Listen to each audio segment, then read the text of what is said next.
بسیار خدا رحمتش کند جسور بود، بسیار با غیرت بود. ولی امروز امتای پیغمبر بسیار به غیرته، غیرت ندارین، ترسانچه که میترسه.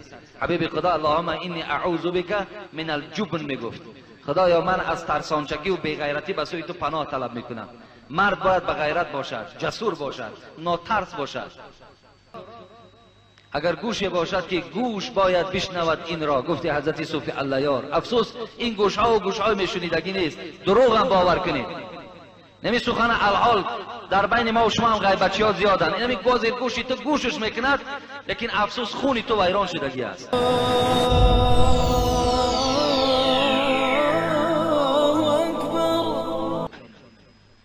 خب بعضی بنده های هستند که بر وقت به مسجد می آیند برای خواندن نماز، لیکن در مسجد تا سرشوی نماز سخن دنیا می گویند، حتی تسبیح در دست دارند.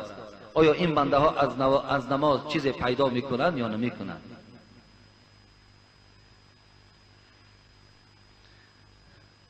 البته هیچ ثواب پیدا نمی کنند. حبیب خدا می گوید سخن در مسجد نابود می کند نیکی های شما را چگونه ای که آتش هیزم را نابود می کند.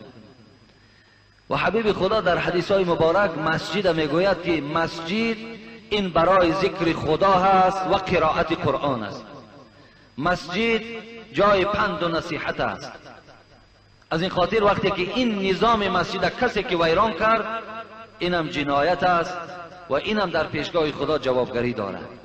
و ببین حتی که وقتی من خطبه میخوانم در نماز جمعه، اگر شما حتی با انگشتان میبینید یک برادر تو صحبت دارد، سخنرانی دارد، میخوای که وی خاموش درانی و انگشت در بالای لبت میگذاری، مثل که این چنین ما و شما اشاره داریم، یعنی مقصد که خاموش باش.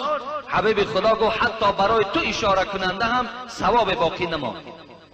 ببین اشاره کننده در ثواب نیست گفتن حبیب خدا.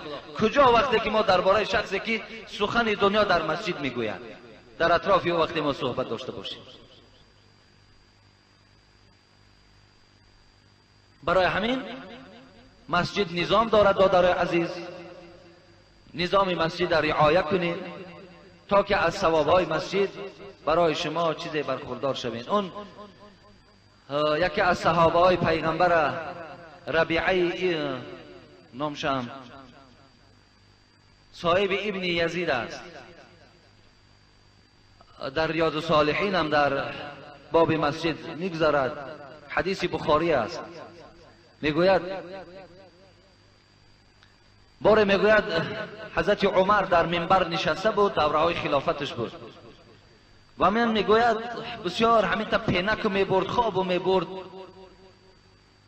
فحسبنی رجل فنظرت عمر ابن الخطاب، میگوید یک کس مرا با سنگ میزد. این صحابه پیغمبر میگوید نگاه کردم که سنگ از جانب حضرت عمر آمده ایستاده است و من اشاره کرد که همان دو نفری که در آخر مسجد نشستن پیش من بیار. گفت عمر بسیار خدا رحمتش کند جسور بود، بسیار با غیرت بود. ولی امروز امتای پیغمبر بسیار بی غیرته، غیرت ندارین، ترسانچه که میترسه. حبیب خدا اللهم انی اعوذ بک من الجبن میگفت، خدایا من از ترسانچگی و بی غیرتی به سوی تو پناه طلب میکنم. مرد باید با غیرت باشد، جسور باشد، ناترس باشد. حضرت عمر بسیار جسارت داشت. وقتی این صحابه پیغمبر میگوید رفتم اون دو مرد به پیش حضرت عمر آوردم، به سوی من میگوید حضرت عمر بسیار به سوی این دو مرد نگاه کرد، گفت از کجا آمدین؟ گفتن از شهر طائف آمدین. گفتن قسم به خدا مهمان هستین، طائف یک 70 یا 90 کیلومتر دورتر است. گفتن همچون مهمان هستین در مسجد رسول اکرم، و ایلا اگر مردم همین مدینه می شدید چنان آزارتان می دادم، چنان لط و کوبتان می کردم که آواز شما مدینه را فرا می گرفت. شما این چی نظام ویران کردن در مسجد است؟ این چی عمل است که شما در مسجد حبیب خدا به سخن دنیا مشغولید؟ بعض بنده های خدا 5 وقت نماز را در مسجد می خوانند و نماز جمعه را نیز می خوانند، لیکن از مسجد بیرون می برآیند و در تنهایی رفته امام خود را غیبت می کنند. نماز این گونه بنده ها چی میشه؟ راست میگوید دادر عزیز، اینا هم در این بیماری هم در بسیاری بندگان خدا هست. از پس امام نماز میخواند، بیرون مورد غیبت و تحقیر همان پیشوا قرار میگیرد. وقتی که مثال این گونه رشک داره، این گونه شک داره، این گونه شبهه داره، دشمنی داره، از پس او نماز نخوان که نماز نیست، نماز درست نمیشود. از پس شخص نماز خوان که با او اخلاص داری، با او محبت داری، او را دوست میداری و هر جا تو حمایه میکنی. افسوس خداوند در سوره حجرات اگر گوشی باشد که گوش باید بشنود این را، گفته حضرت صوفی اللیار. افسوس این گوش ها و گوش های میشنیدگی نیست، دروغ هم باور کنید. نمی سخن الحال در بین ما و شما هم غیبتچی ها زیادن. نمی گوزی گوشی تو گوشش میکند، لیکن افسوس خونی تو ویران شدگی است. گوش باید بشنود این را، بکند فکر جان شیرین را. چشم باید عبرتش بیند، در سر جاده عمل شیند. حضرت صوفی اللیار میگن افسوس که دیگر چشم های عبرتگیر و گوش های گوش میکردگی نمانده است. افسوس نیست. چند سال شد شما امر معروف گوش میکنید؟ چند سال شد؟ بغیر آن که موعظه هایی که در معرکه و دیگر میشود، فقط جمعتون حساب کنین، کی اصلاح میشید؟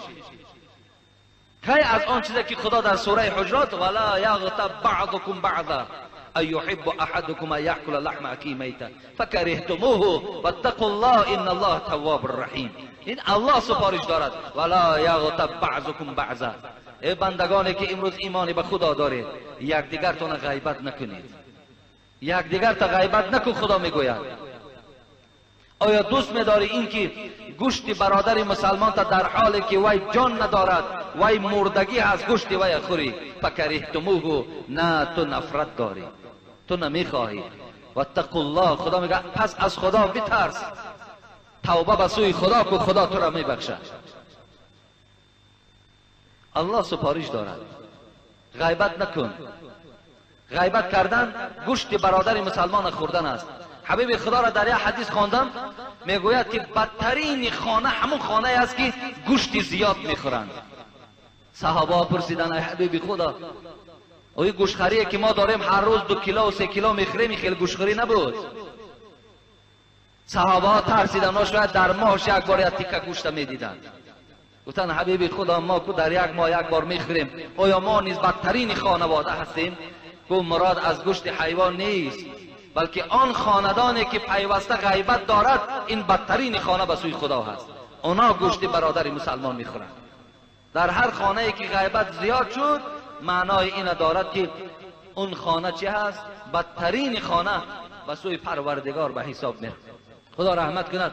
حضرت سعدی را میگوید مکن غیبت اگر عقلت تمام است. اگر تو خود عاقل گیری، خود آدم با عقل گیری، غیبت نکن. مکن غیبت اگر عقلت تمام است، که گفتار تو در غیبت حرام است. اگر عیبی تو گردد بر تو ظاهر، با عیبی کس کجا پرداز آخر.